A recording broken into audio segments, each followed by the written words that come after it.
مشہور مگر جھوٹا قصہ پارٹ 1۔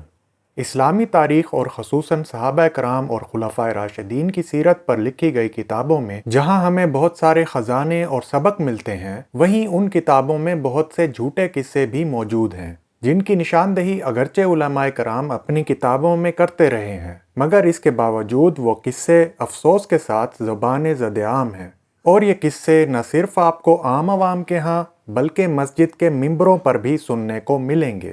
انہی میں سے ایک قصہ علی بن ابی طالب رضی اللہ عنہ کے تعلق سے مشہور ہے کہ وہ ایک یہودی سے کیس ہار گئے تھے۔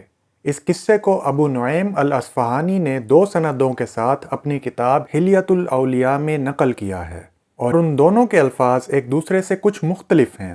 پہلی سند سے جو قصہ نقل کیا ہے وہ کچھ اس طرح سے ہے۔ ایک دن علی رضی اللہ عنہ نے اپنی ڈھال ایک یہودی کے ہاتھ میں دیکھی تو اس سے کہا کہ یہ میری ڈھال ہے جو کہ اونٹ سے گر گئی تھی۔ یہودی بولا کہ نہیں، یہ میری ڈھال ہے اور میرے ہاتھ میں ہے۔ تو اس پر علی رضی اللہ عنہ نے کہا کہ ہم دونوں کے بیچ میں یہ فیصلہ مسلمانوں کا ایک قاضی کرے گا۔ تو وہ اس زمانے کے قاضی شریح بن حارث رحمہ اللہ کے پاس گئے۔ علی رضی اللہ عنہ کو آتے دیکھ کر وہ اپنی جگہ سے ہٹ گئے اور علی رضی اللہ عنہ وہاں بیٹھ گئے، اور پھر یہودی سے کہا کہ اگر میرے مقابل کوئی مسلمان ہوتا تو میں اسے مجلس میں برابری کی جگہ دیتا، اور پھر ایک حدیث سنائی جس کا صرف اتنا حصہ صحیح ہے اور صحیح مسلم میں بھی موجود ہے کہ جب تم یہود و نصارہ سے راستے میں ملو تو انہیں راستے کے تنگ حصے کی طرف جانے پر مجبور کر دو۔ پھر قاضی شریح نے علی رضی اللہ عنہ سے پوچھا کہ اے امیر المومنین، آپ کیا چاہتے ہیں؟ تو علی رضی اللہ عنہ نے کہا کہ میری ڈھال گر گئی تھی جو کہ اس یہودی کے پاس ہے۔ قاضی نے یہودی سے پوچھا تو اس نے کہا کہ یہ میری ڈھال ہے اور میرے ہاتھ میں ہے۔ تو اس پر قاضی شریح علی رضی اللہ عنہ سے بولے کہ آپ سچ بول رہے ہیں اے امیر المومنین، لیکن مجھے 2 گواہوں کی ضرورت ہے۔ تو علی رضی اللہ عنہ نے 2 گواہوں کو پیش کیا، جن میں سے ایک ان کے غلام اور دوسرے حسن بن علی رضی اللہ عنہ تھے۔ تو اس پر قاضی نے کہا کہ جہاں تک آپ کے غلام کی گواہی ہے تو وہ میں نے قبول کی، لیکن آپ کے بیٹے کی گواہی قبول نہیں کی جا سکتی۔ تو اس پر علی رضی اللہ عنہ بولے کہ کیا تم نے عمر بن خطاب کو یہ کہتے نہیں سنا کہ رسول اللہ صلی اللہ علیہ وسلم نے فرمایا کہ حسن اور حسین جنت کے نوجوانوں کے سردار ہیں؟ تو قاضی شریح نے کہا کہ بالکل میں نے سنا ہے۔ علی رضی اللہ عنہ بولے کہ کیا تمہیں جنت کے نوجوانوں کے سردار کی گواہی قبول نہیں؟ میں تمہیں کوفہ کے ساتھ والے شہر بھیج دوں گا تاکہ تم وہاں کے لوگوں کے درمیان 40 دن تک فیصلے کرو۔ پھر یہودی سے کہا کہ لے یہ ڈھال۔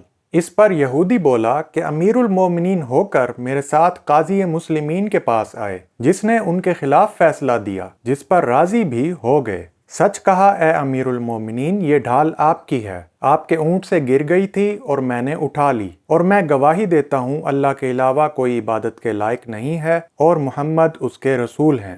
تو علی رضی اللہ عنہ نے وہ ڈھال اس کو تحفے میں دے دی، اور پھر وہ شخص صفین کے دن علی رضی اللہ عنہ کے ساتھ تھا اور اسی دن قتل ہوا۔ دوسری سند سے یہی قصہ جو ہے اس میں چند تبدیلیاں ہیں۔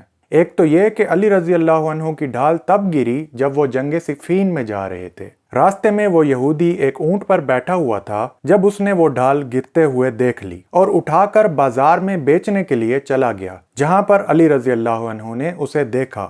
اور دوسری تبدیلی یہ ہے کہ قاضی کے فیصلے اور اسلام قبول کرنے کے بعد وہ صفین نہیں بلکہ نہروان کے دن علی رضی اللہ عنہ کے ساتھ تھا اور وہیں قتل ہوا۔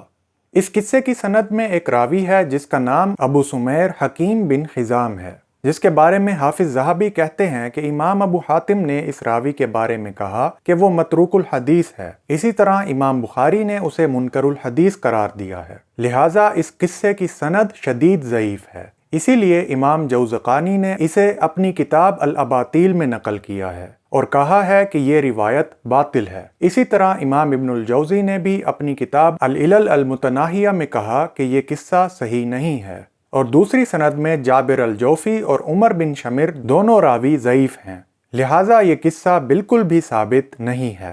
اس ویڈیو کو لائک کر کے نیچے کمنٹ ضرور کریں، اور اسی طرح کی آتھینٹک معلومات کے لیے ہمارے چینل علمی اردو کو سبسکرائب کر کے بیل کا آئیکن دبا دیں۔ ملتے ہیں اگلی ویڈیو میں مزید آتھینٹک معلومات کے ساتھ۔